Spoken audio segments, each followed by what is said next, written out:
Pressure, sugar, cholesterol ഇതുപോലുള്ള ത്രിമൂർത്തികൾ, ജീവിതശൈലി രോഗങ്ങളായിട്ടുള്ള ഈ ത്രിമൂർത്തികൾക്കിടയിൽ ഇപ്പോൾ പുതിയതായിട്ട് വന്നിട്ടുള്ള ഒന്നാണ് ഈ ഫാറ്റി ലിവർ എന്ന് പറയുന്നത്.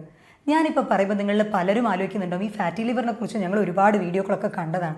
ഇതിനിപ്പോൾ ഫാറ്റി ലിവർ സിറോസിസ് ഒക്കെ ആയിത്തീരുമോ, ഇനി ഇതിന് ചികിത്സ ഇല്ല എന്നാണോ നിങ്ങൾ പറയാൻ വരുന്നത് ഡോക്ടറെ എന്ന് വിചാരിക്കുന്നുണ്ടാവും. തീർച്ചയായും അങ്ങനെയല്ല. നമ്മൾ ഒരുപാട് പേഷ്യൻറ്റിനെ ചികിത്സിച്ച അനുഭവത്തിൽ പറയുകയാണ്, ഫാറ്റി ലിവർ ഇത് തീർച്ചയായിട്ടും ചികിത്സിക്കാൻ പറ്റുന്ന ഒന്നാണ്, മാറ്റിയെടുക്കാൻ പറ്റുന്ന ഒന്നാണ്. ഫാറ്റി ലിവർ എന്താണ്, എത്ര ഗ്രേഡുകളൊക്കെയാണ് ഉള്ളത്, ഫാറ്റി ലിവർ വരാതിരിക്കാൻ എന്തൊക്കെയാണ് ചെയ്യുക, ആർക്കൊക്കെയാണ് ഈ ഫാറ്റി ലിവർ വരാൻ സാധ്യതകൾ, ജീവിതശൈലിയിൽ എന്തൊക്കെ മാറ്റങ്ങളാണ് വരുത്തേണ്ടത് എന്നതിനെക്കുറിച്ചാണ് ഇന്നത്തെ എൻ്റെ ടോക്ക്. ഇത് doctor Jumana Haseen, doctor Basil's homeo hospital, Pandikkad, Malappuram ജില്ല. ഞാൻ ഇന്ന് ഈ ടോപ്പിക് ഫാറ്റി ലിവർ എടുക്കുന്നതിൻ്റെ പിന്നിൽ കാരണം എന്തെന്ന് വെച്ചാൽ, നമ്മുടെ ഒ പിയിലേക്ക് വരുന്ന ഒട്ടുമിക്ക പേഷ്യൻസുകളും ഒരു നോർമൽ സ്കാനിങ് എന്തെങ്കിലും എടുക്കുമ്പോഴായിരിക്കും അവരിൽ പലരും കണ്ടറിഞ്ഞ് വരുന്നത്, ഡോക്ടറെ എനിക്ക് ഗ്രേഡ് 1 ഫാറ്റി ലിവർ ഉണ്ട് കേട്ടോ എന്ന്. അപ്പം നമ്മൾ അവർക്ക് എന്ത് ചെയ്യും, ഒരു ജീവിതശൈലിയിലെ ചില മാറ്റങ്ങൾ അല്ല പഥ്യങ്ങളൊക്കെ പറഞ്ഞു കൊടുക്കും, എക്സസൈസ് ഒക്കെ ചെയ്യാനായിട്ട് പറഞ്ഞു കൊടുക്കും. എന്നാൽ ഇവരത് തീരെ കണക്ക് കൂട്ടാതെ ഗ്രേഡ് 1 അല്ലേ, വലിയ അതിന് സിംറ്റംസ് ഒന്നും ഇല്ലല്ലോ, ലക്ഷണങ്ങളൊന്നും ഇല്ലല്ലോ എന്ന് പറഞ്ഞ് പോകും. പിന്നീട് ഒരു 6 മാസം 7 മാസം കഴിഞ്ഞ് വരുമ്പോഴായിരിക്കും ഗ്രേഡ് 1 എന്നുള്ളത് ഗ്രേഡ് 3 എത്തിയിട്ടുണ്ടാവാം. അപ്പോൾ ഇത് അപ്പോഴേക്കും ഇതിൻ്റെ ആ ഒരു കണ്ടീഷൻ എന്ന് പറയുന്നത് വഷളായിട്ടുണ്ടാവും. അങ്ങനെ ആവാതിരിക്കാൻ വേണ്ടിയിട്ടാണ് ഞാൻ ഈ വീഡിയോ ഇന്ന് ചെയ്യുന്നത്. നമ്മുടെ അടുത്തേക്ക് വരുന്ന ഒരു രോഗീനെ നമ്മുടെ ഇവിടെ ഹോസ്പിറ്റലിൽ ചെയ്യുന്നത് എന്തെന്ന് വെച്ചാൽ, നമ്മുടെ ആധുനിക ടെക്നോളജി ആയിട്ടുള്ള ആർട്ടിഫിഷ്യൽ ഇൻ്റലിജൻസ് ഉപയോഗിച്ച് ആ രോഗിയെ കംപ്ലീറ്റ് ആയിട്ട് പഠനം നടത്തും. ആ രോഗിയുടെ ലക്ഷണങ്ങൾ എന്തൊക്കെ, അവരുടെ പരമ്പരാഗതമായിട്ടുള്ള ഹെറിഡിറ്ററി ആയിട്ടുള്ള ഫാക്ടേഴ്സ് എന്തൊക്കെയാണ്, ഇത് എന്തൊക്കെ കാര്യങ്ങളിലോട്ട് നയിക്കാം, അങ്ങനെ രോഗനിർണയവും മരുന്ന് നിർണയവും നമ്മൾ ആർട്ടിഫിഷ്യൽ ഇൻ്റലിജൻസ് ഉപയോഗിച്ചാണ് ചെയ്യുന്നത്. ഇതിൻ്റെ കൂടെ തന്നെ ഡോക്ടേഴ്സായിട്ടുള്ള ഞങ്ങളുടെ എക്സ്പീരിയൻസും കൂടി ആകുമ്പോൾ നല്ല ഇഫക്റ്റീവ് റിസൾട്ട് കൊടുക്കാൻ സാധിക്കാറുണ്ട്. ഫാറ്റി ലിവർ, കരളിൽ കൊഴുപ്പ് അടിഞ്ഞുകൂടുന്നതാണ് സിമ്പിളായിട്ട് നമ്മൾ പറയുകയാണെങ്കിൽ. ഫാറ്റി ലിവർ എന്ന് കേൾക്കുമ്പോഴേക്കും പലരും വിചാരിക്കുന്നുണ്ടാവുക കൊഴുപ്പ് ആയിട്ട് അടങ്ങിയിട്ടുള്ള ഭക്ഷണങ്ങൾ ഒഴിവാക്കിയാൽ മതിയാവുമെന്ന്. എന്നാൽ അങ്ങനെയല്ല.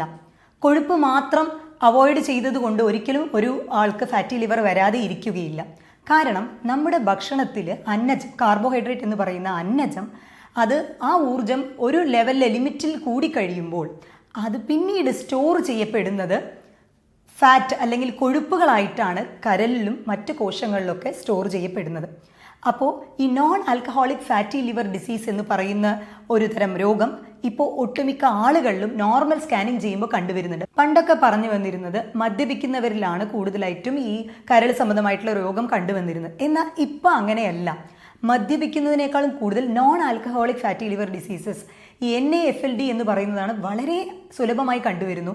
അത് ഒരു 30കളിലും 25കളിലും ഉള്ള അഡൽട്സ് ജനറേഷൻസിലുള്ള ആളുകൾക്കും ചെറിയ കുട്ടികളിലെ വരെ കണ്ടുവരുന്നു. അപ്പോൾ അതിന് പ്രധാനമായിട്ടുള്ള കാരണം നമ്മുടെ ജീവിതശൈലിയിൽ വന്ന മാറ്റം, ഭക്ഷണത്തിൽ വന്ന മാറ്റങ്ങളൊക്കെ തന്നെയാണ്. അപ്പോൾ നോൺ വെജ് കഴിച്ചില്ലെങ്കിലും കൂടുതൽ സ്വീറ്റ്, അതിലും പറയുകയാണെങ്കിൽ ഈ ആർട്ടിഫിഷ്യൽ സ്വീറ്റനിങ് ഏജൻറ്റ് എന്ന് പറയും, അതായത് ഈ കോൺ സ്റ്റാർച്ച്, അത് ചീപ്പായിട്ട് കിട്ടുന്ന ഒന്നാണ്. പൊതുവെ നമ്മൾ കഴിക്കുന്ന ഷുഗർ എന്ന് പറയുന്നത് അത് ഗ്ലൂക്കോസാണ്. എന്നാൽ നമ്മൾ പുറത്തുനിന്ന് വാങ്ങിച്ച്, ഇപ്പോൾ അതൊരു ജ്യൂസ് ആയിക്കോട്ടെ, അല്ലെങ്കിൽ കാർബണേറ്റഡ് ഡ്രിങ്ക്സ്, ഒരു സോഡ സർബത്ത്, അതേപോലെ തന്നെ നമ്മൾ പുറത്തുനിന്ന് വാങ്ങിക്കുന്ന പാക്കഡ് ആയിട്ടുള്ള ഐറ്റംസ്, ഇതിലൊക്കെ കൂടുതലായിട്ട് നമ്മൾ ശ്രദ്ധിക്കുകയാണെങ്കിൽ അതിലടങ്ങിയിട്ടുള്ളത് ഇതുപോലെ കോൺ സ്റ്റാർച്ച് ആയിരിക്കും, അല്ലെങ്കിൽ കോണിൻ്റെ സിറപ്പായിരിക്കും. ഈ ആർട്ടിഫിഷ്യൽ ആയിട്ടുള്ള ഫ്രക്ടോസ് നമ്മുടെ ദേഹത്തിൽ ചെന്നിട്ട് അത് പിന്നീട് കൊഴുപ്പായിട്ട് അടിഞ്ഞുകൂടുകയാണ് ചെയ്യുക. ഈ ഫ്രക്ടോസ് പെട്ടെന്ന് തന്നെ ഫാറ്റായിട്ട് ഡെപ്പോസിറ്റ് ചെയ്യാനുള്ള സാധ്യതകൾ കൂടുതലാണ്.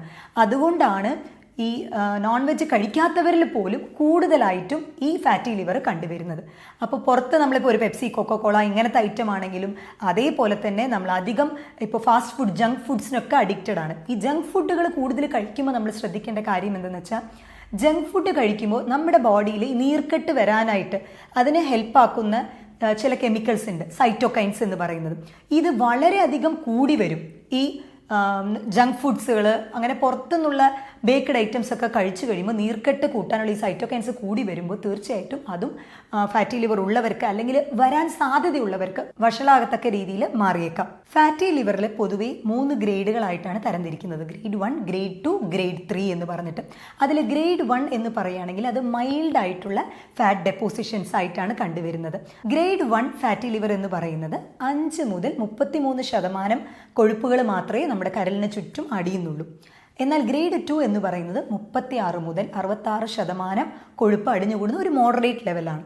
ഗ്രേഡ് 3 എത്തിക്കഴിയുമ്പോൾ അത് 66%-ലും കൂടുതൽ ഒരുപാട് കൊഴുപ്പുകൾ അടിഞ്ഞുകൂടി അത് പിന്നീട് കരളിൻ്റെ ആ ഒരു ഫങ്ഷൻ തന്നെ ഇല്ലാണ്ടാക്കുകയും അത് ഗ്രാജുവലി സിറോസിസ്, ലിവർ സിറോസിസ് അല്ലെങ്കിൽ ലിവർ ഫെയിലിയറിലോട്ടൊക്കെ നയിക്കാനുള്ള സാധ്യതകൾ കൂടുതലാണ്. ഈ ഗ്രേഡ് 3 എത്തുന്നതിന് മുന്നേ തന്നെ നമ്മൾ അതിൻ്റെ സ്റ്റാർട്ടിംഗ് സ്റ്റേജിൽ കണ്ടെത്തിക്കഴിഞ്ഞാൽ, ഗ്രേഡ് 1 കണ്ടെത്തിക്കഴിഞ്ഞാൽ നമ്മുടെ ലൈഫ് സ്റ്റൈലിൽ എന്തൊക്കെ മാറ്റങ്ങൾ വരുത്താമെന്ന് നോക്കാം. ആദ്യമായിട്ട് ഞാൻ പറഞ്ഞ പോലെ തന്നെ ഭക്ഷണ രീതിയിലാണ് നമ്മൾ ശ്രദ്ധിക്കേണ്ടത്. അധികം അന്നജം, കാർബോഹൈഡ്രേറ്റ് ആയിട്ടുള്ള, എസ്പെഷ്യലി നമ്മൾ മലയാളികൾക്ക് പൊതുവേ ചോറിനോട് ഇത്തിരി കമ്പം കൂടുതലാണ്. അപ്പോൾ തവിട് കളയാത്ത അരിയാണ് കൂടുതലായിട്ടും എഫക്റ്റീവായിട്ടുള്ളത്. അത് കഴിക്കാനായിട്ട് ശ്രദ്ധിക്കുക.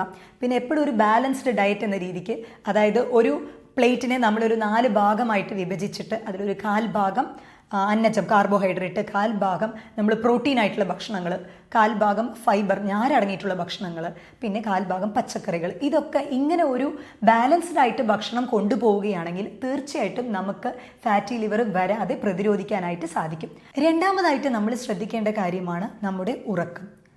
6 മുതൽ 8 മണിക്കൂർ ഉറക്കം ഉറപ്പ് വരുത്തുക. കാരണം നമ്മൾ ഉറങ്ങുമ്പോഴായിരിക്കും നമ്മുടെ ശരീരത്തിലുള്ള എല്ലാ മുറിവുകളും, അത് സെല്ലുലാർ മുറിവുകളായാൽ പോലും അതൊക്കെ ഉണങ്ങാനായിട്ട് ഹെൽപ്പ് ചെയ്യുന്നത് ആ ഒരു സമയത്താണ്.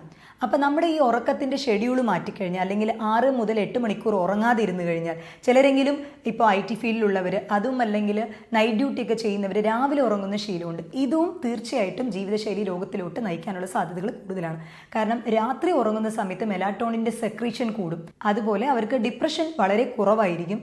കോർട്ടിസോൾ എന്ന് പറയുന്ന സ്ട്രെസ് ഹോർമോൺ ലെവലും കുറവായിരിക്കും. ഈ കോർട്ടിസോൾ സ്ട്രെസ് ഹോർമോൺ പറയുന്നതോടൊപ്പം തന്നെ നമ്മൾ യൂഷ്വലി ഫാറ്റി ലിവർ ഡിസീസ് അവർ വരാൻ സാധ്യതയുള്ളവർക്ക് നമ്മൾ ഹിസ്റ്ററി എടുത്തു കഴിയുമ്പോൾ ചിലപ്പോൾ ഭക്ഷണ രീതി ഇതൊക്കെ തന്നെ ശരിയാണെങ്കിലും ചിലരിൽ ലോങ് ടേം ആയിട്ട്, ഒരുപാട് നീണ്ട കാലമായിട്ട് എന്തെങ്കിലും മനസ്സിൽ കൂടുതൽ സ്ട്രെസ് ഉണ്ട് എന്നുണ്ടെങ്കിൽ അത് ബോഡിയിൽ കോർട്ടിസോൾ എന്ന് പറയുന്ന ഈ സ്ട്രെസ് ഹോർമോണെ കൂട്ടും.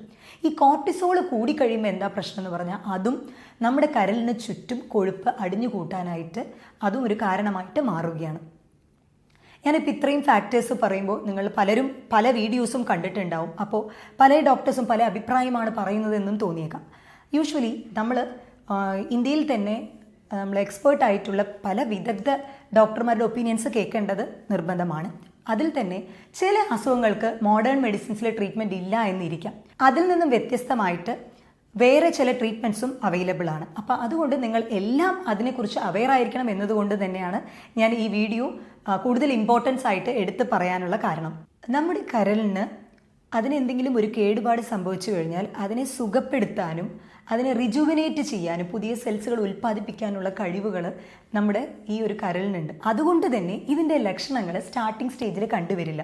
ഇപ്പം ഞാൻ പറഞ്ഞ പോലെ ഗ്രേഡ് 1 ഗ്രേഡ് 2 ഫാറ്റി ലിവർ അവർ അറിയുന്നത് വേറെ എന്തെങ്കിലും പ്രശ്നത്തിനായിട്ട്, ഒരു വയറുവേദന വന്നു അല്ലെങ്കിൽ ഫ്രീക്വൻ്റ് ആയിട്ട് ഗ്യാസ് കംപ്ലയിൻസ് ഉണ്ട്, അപ്പോൾ വേറെ ഡോക്ടേഴ്സ് എന്തിനെങ്കിലും ഒരു പ്രിസ്ക്രിപ്ഷൻ തന്നിട്ടുണ്ടാവും സ്കാനിങ് ചെയ്യാനായിട്ട്. അപ്പോൾ അങ്ങനെ യാദൃശികമായിട്ടാണ് ഇവർ അറിഞ്ഞു വരുന്നത്. മറ്റ് ലക്ഷണങ്ങളൊന്നും തന്നെ തുടക്കത്തിൽ കണ്ടുവരില്ല.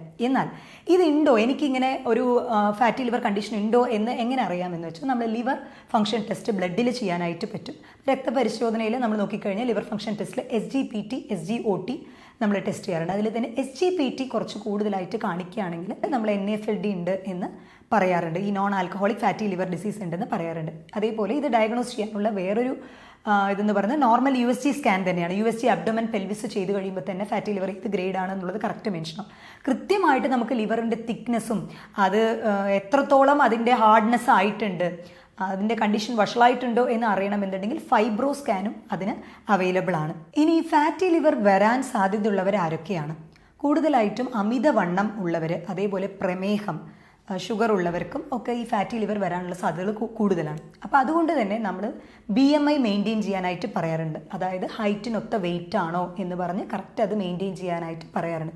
ഒരാളെ കണ്ടാൽ തന്നെ നമുക്ക് അവർക്ക് ഫാറ്റി ലിവർ വരാനുള്ള സാധ്യതകൾ ഉണ്ടോ എന്ന് പറയാന്ന് പറഞ്ഞാൽ, ചിലർക്ക് വയറ് ഭയങ്കര ചാടിയിട്ട് പൊന്നത്തടിയോടുകൂടി തന്നെ അവരുടെ ഹൈറ്റിനൊത്ത് മെയിൻറ്റെയിൻ ചെയ്യാത്തൊരു വെയിറ്റ് അത് കൂടുതലുണ്ടെന്നുണ്ടെങ്കിൽ നമ്മൾ അവർക്ക് പ്രത്യേകം പറയാറുള്ളത് ആ വെയിറ്റ് 10% വെയിറ്റ് അവരുടെ വെയിറ്റിൽ നിന്ന് 10% കുറയ്ക്കാനായിട്ട് പറയും. അത് പറ്റിയില്ല എന്നുണ്ടെങ്കിൽ 5% കുറയ്ക്കാനായിട്ട് പറയും.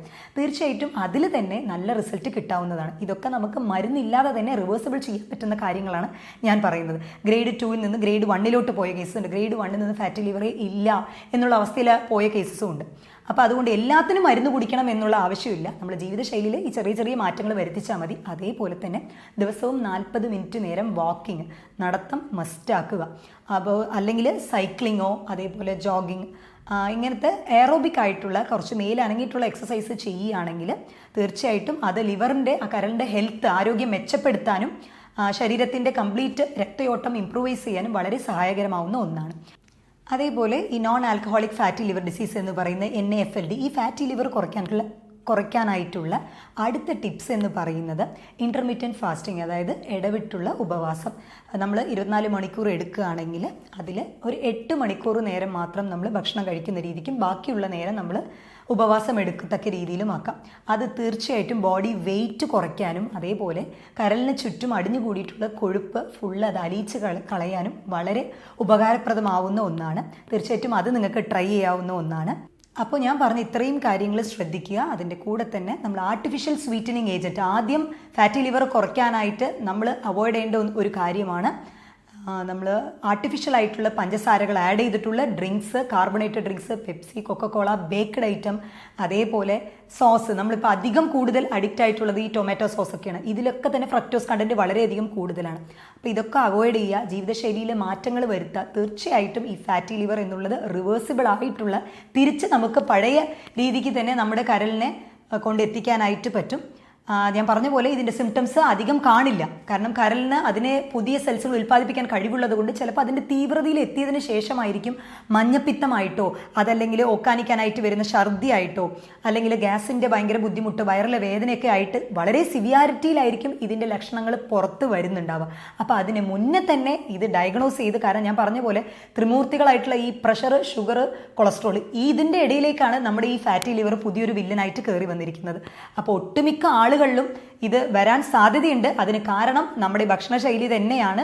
അപ്പോൾ അത് ശ്രദ്ധിച്ചിട്ട്, ഞാൻ പറഞ്ഞ പോലെ ചില ടെസ്റ്റുകളൊക്കെ ഉണ്ട്, അത് വെച്ച് നിങ്ങൾക്ക് ഡയഗ്നോസ് ചെയ്യാവുന്നതാണ്. ഞാൻ ഈ പറഞ്ഞതിൽ എന്തെങ്കിലും നിങ്ങൾക്ക് സംശയമുണ്ട്, ഈ ഫാറ്റി ലിവറിൻ്റെ ചികിത്സയെ കുറിച്ച് എന്തെങ്കിലും സംശയമുണ്ട് എന്നുണ്ടെങ്കിൽ താഴെ തന്നിട്ടുള്ള ഈ നമ്പറിൽ വാട്സപ്പിൽ നിങ്ങൾക്ക് എന്നെ ബന്ധപ്പെടാവുന്നതാണ്. മറ്റൊരു ഹെൽത്ത് ടോപ്പിക്കുമായിട്ട് വീണ്ടും കാണാം. ഇത് doctor Jumana Haseen, doctor Basil's homeo hospital, Pandikkad, Malappuram ജില്ല.